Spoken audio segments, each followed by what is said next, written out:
Assalamualaikum warahmatullahi wabarakatuh. Saya akan menjelaskan tentang kepemimpinan pendidikan. Nah, pengertian kepemimpinan pendidikan adalah kemampuan untuk menggerakkan pelaksanaan pendidikan sehingga tujuan pendidikan yang telah ditetapkan dapat tercapai secara efektif dan efisien. Nah, fungsi dari kepemimpinan pendidikan adalah 1. Fungsi instruksi. Fungsi ini bersifat komunikasi satu arah. Pemimpin sebagai komunikator yang dimana pihak menentukan apa, bagaimana, dan di mana perintah itu dikerjakan agar keputusan dapat dilaksanakan secara efektif. Selanjutnya ada fungsi konsultasi. Fungsi ini bersifat komunikasi dua arah, di mana pada tahap pertama dalam usaha menetapkan keputusan, pemimpin kerap kali memerlukan bahasa pertimbangan yang mengharuskan berkonsultasi dengan orang-orang yang dipimpinnya. Dan tahap berikutnya, konsultasi dari pimpinan pada orang-orang yang dipimpin dapat dilakukan setelah keputusan ditetapkan dan sedang dalam pelaksanaan. Selanjutnya ada fungsi partisipasi. Dalam menjalankan fungsi ini, pemimpin berusaha mengaktifkan orang-orang yang dipimpinnya, baik dalam keikutsertaan mengambil keputusan maupun dalam melaksanakannya. Selanjutnya ada fungsi delegasi, yang dilaksanakan dengan memberikan pelimpahan wewenang membuat atau menetapkan keputusan, baik dalam persetujuan maupun tanpa persetujuan dari pimpinan.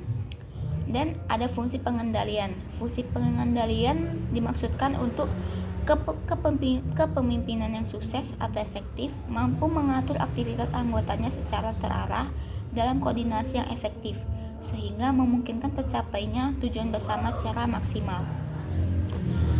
Selanjutnya ada tipe-tipe kepemimpinan pendidikan.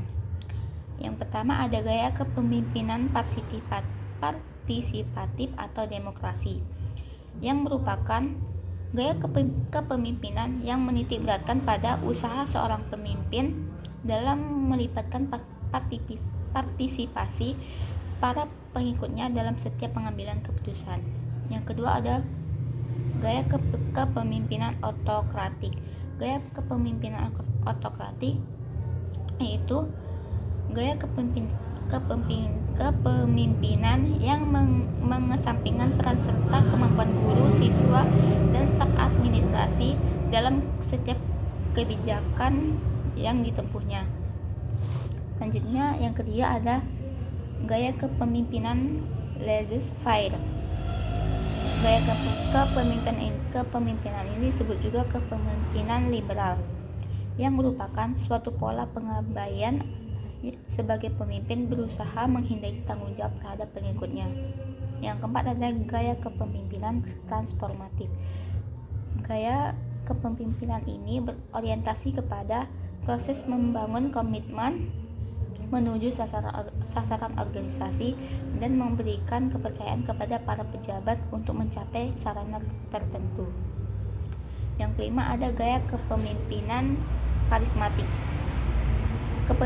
Kepemimpinan ini yaitu seseorang yang dikagumi oleh banyak pengikut meskipun para pengikut tersebut tidak selalu dapat menjelaskan secara nyata mengapa orang tersebut sangat dikagumi. Yang keenam ada gaya kepemimpinan paternalistis, yaitu seorang pemimpin yang bertipe ini biasanya mengutamakan kebersamaan. Yang ketujuh ada gaya kepemimpinan militeristis. Tipe kepemimpinan ini biasanya memakai cara yang lazim digunakan dalam kemiliteran. Selanjutnya ada gaya kepemimpinan visioner. Pemimpin ini mengartikulasikan kemampuan kelompok berjalan, tetapi bukan bagaimana cara mencapai tujuan membebaskan orang yang berinovasi, bereksperimen, dan menghadapi resiko yang sudah diperhitungkan. Nah, selanjutnya ada model-model kepemimpinan pendidikan, yaitu ada kepemimpinan manajerial, kepemimpinan partisipatif, kepemimpinan transformation, ada kepemimpinan interpersonal, kepemimpinan transaksional, kepemimpinan postmodern, ada kepemimpinan kontingensi, dan ada kepemimpinan pembelajaran.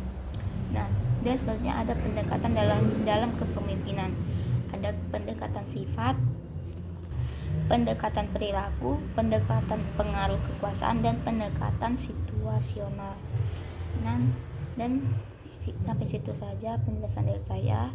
Wassalamualaikum warahmatullahi wabarakatuh.